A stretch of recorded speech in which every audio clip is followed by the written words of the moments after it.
Most people using AI have no idea what's coming. Here's the brutal truth. GPT 4.5 can already perform better than 320 million people at their current sales jobs. Now, I've tested it and the results are polarizing because there's a 100x improvement in emotional intelligence that's taking place in less than 3 months. Okay, so here's the plan of what I'm going to cover today. Number one, what is GPT 4.5 and why is it a path to complete disruption? Number two, 10 actual GPT 4.5 use cases. And number three, actual GPT 4.5 workflows that outperform 80% of salespeople in persuasion and influence. And add a bonus, I will show you how to hack any LLM and get 10x the quality output for any kind of use case that you have, need, or want to do in seconds. For those of you who don't know me, my name is Ryan Staley. I've spent over 2,000 hours cracking the code on LLMs while getting paid by publicly traded PE-backed and venture capital-backed companies from CROs and CMOs to transform their entire team for sales, profit, and capacity. So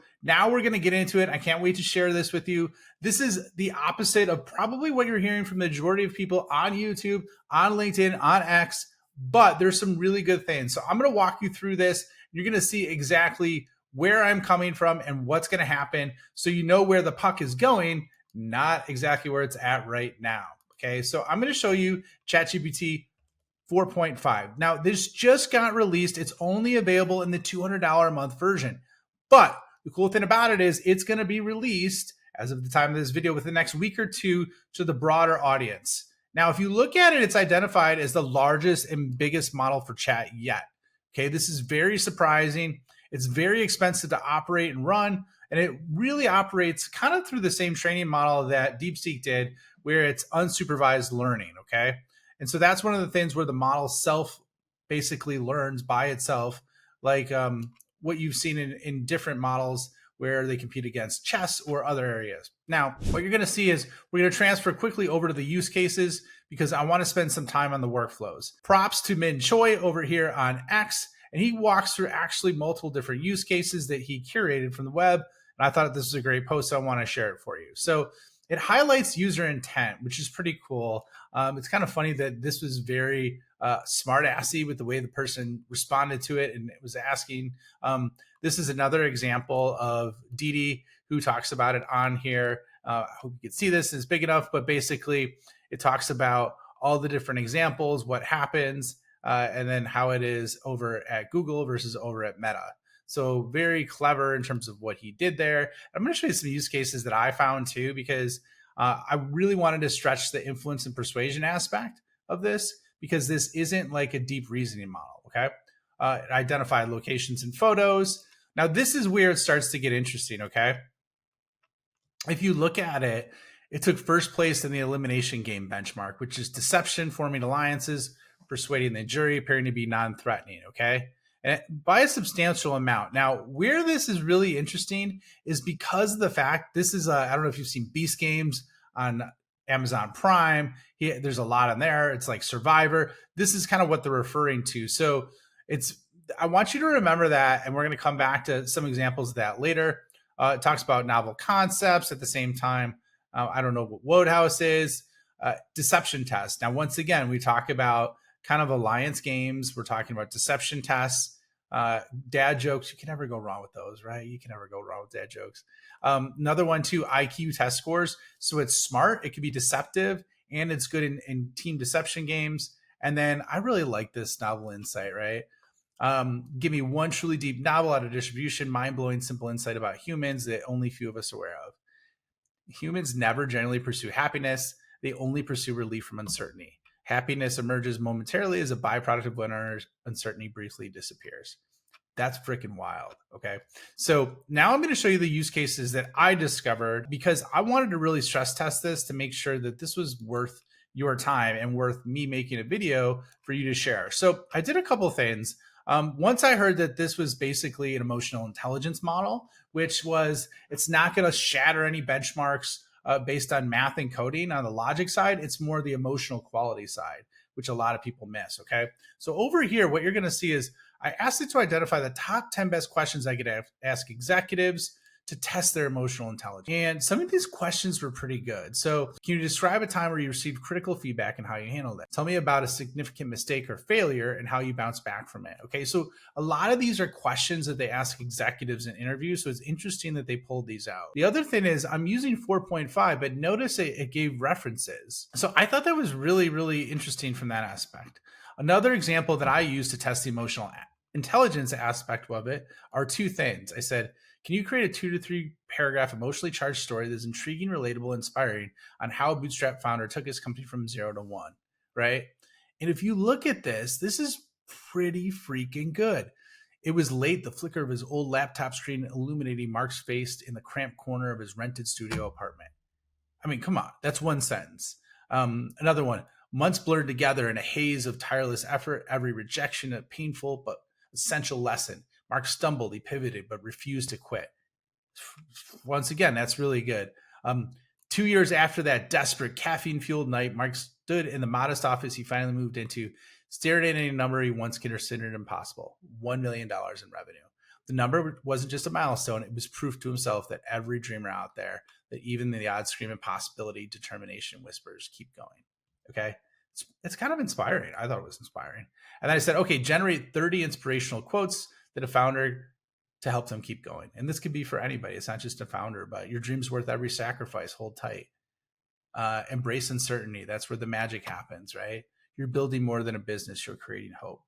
All right. So these are some of the areas that if you look at the underpinnings of what quality is and that human interaction where people actually have relationships with their AI chatbot, this is what I start to think of. Okay. Now, another one I'm thinking of is Tom Segura is a pretty funny comedian that I've seen live, and he's very entertaining. And basically, I just said, okay, create a joke that Tom Segura would do. This isn't a very insanely long prompt or anything, but now I said create a story he would use as his closer.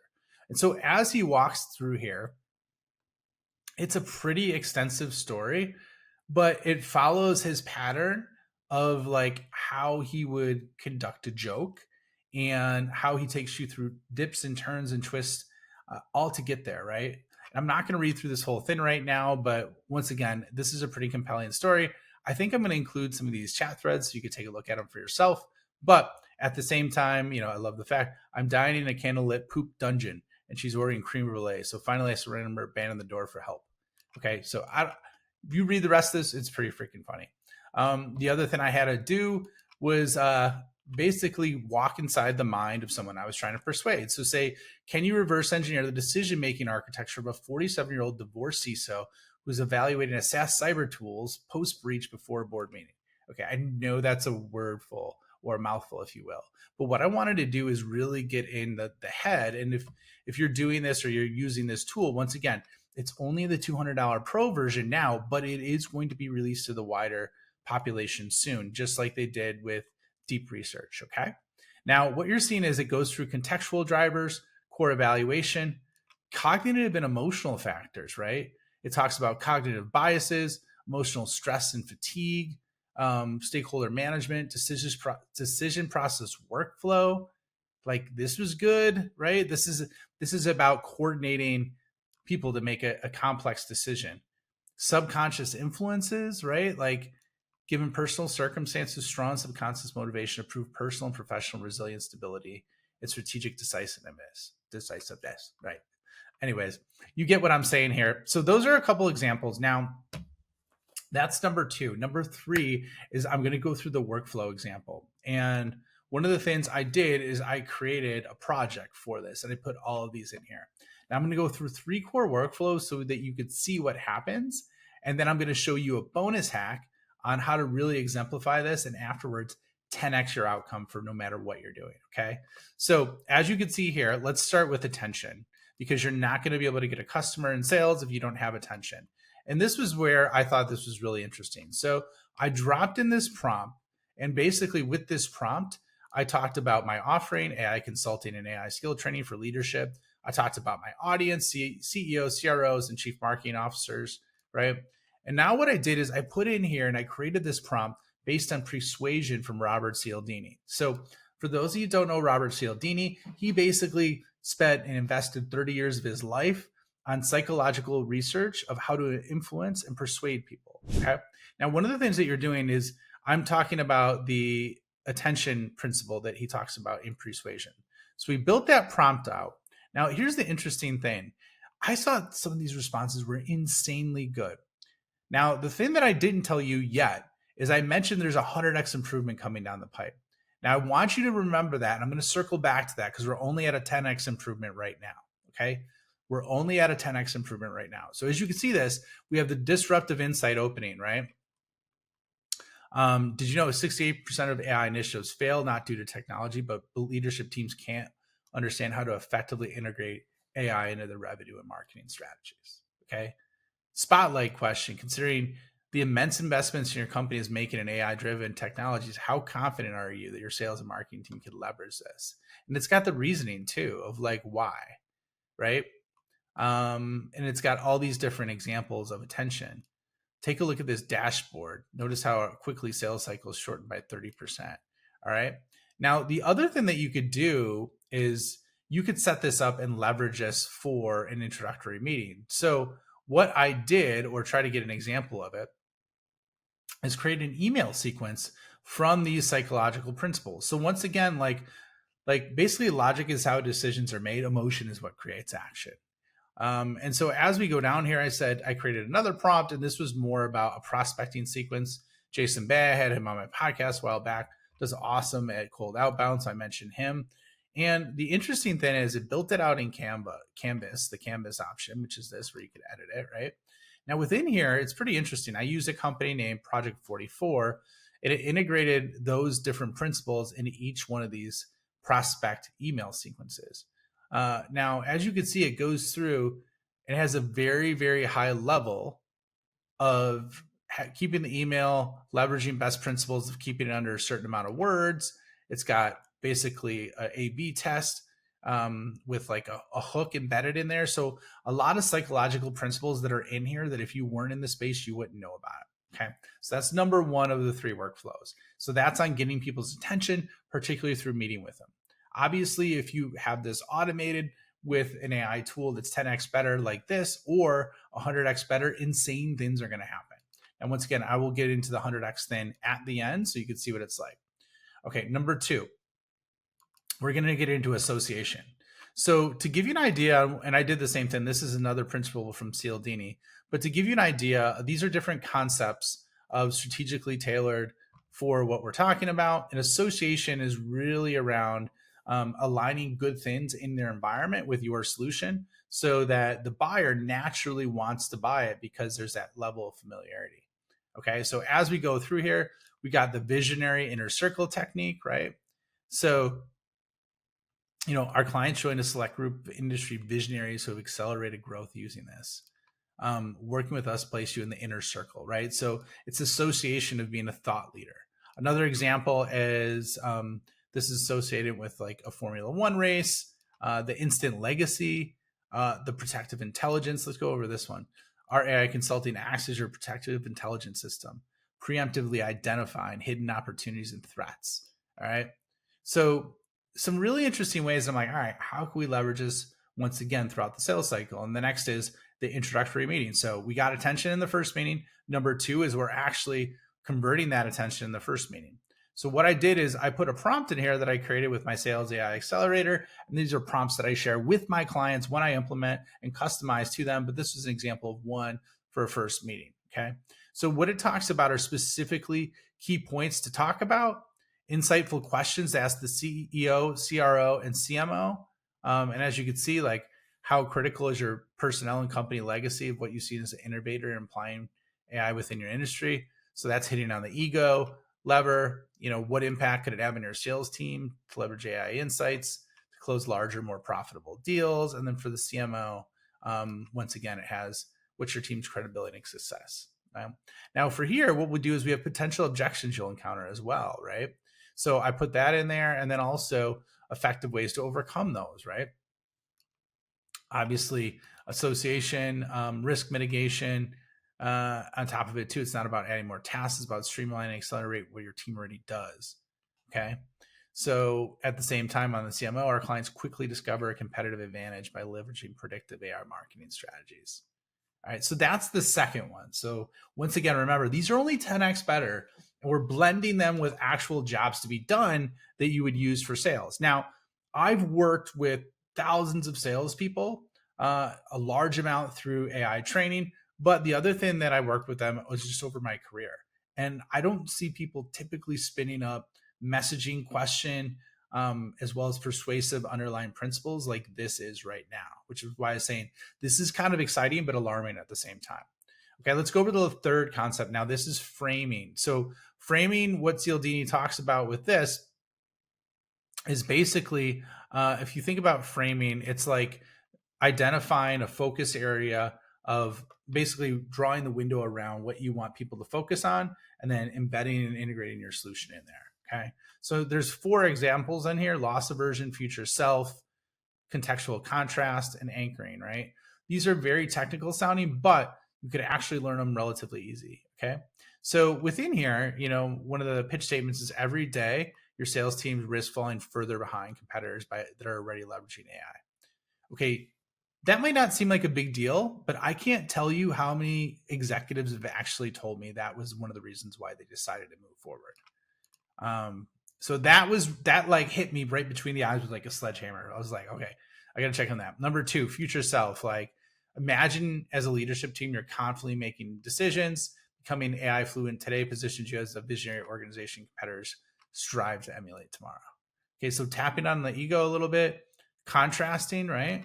I like this one. This one was really good. Okay, you've already invested millions and billions in a talented team and a powerful sales. Without integrating AI capabilities, now you now limit their impact and leave significant revenue potentially untapped, right? I thought that was pretty good. On top of it too, there's another one. And so what I also did is, this is the tip. This is the bonus, okay? So I talked about the 10x improvement in intelligence. So I thought this would be a good tip to include in there. And I sped ahead a little bit. But you see this right here? Can you make these 10x better? This is ultimate prompt that you could use across anything. So this is the bonus, right?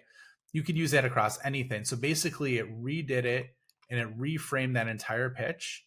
And then I even specialized it specifically to a chief marketing officer.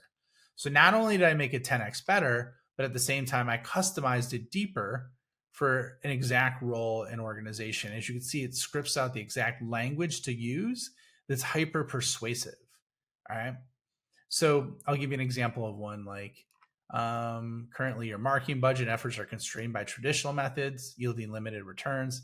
Each day without AI proficiency is a silent acceptance of lower customer engagement and stagnant growth. Like, that's pretty powerful, right? I want to tell you where this all ends up and why I said this is only a 10x improvement. Now, 100x improvement is on deck from OpenAI to take place literally in less than 3 months right now. So if you think these improvements are solid, imagine what happens if there's another 10x improvement on top of it, or 90x additional improvement mechanisms on top of it. It's going to get pretty wild, okay? And if you really look at it, what it's all boiling down to is there's 2 elements. These models first focus really deep on the logic, right?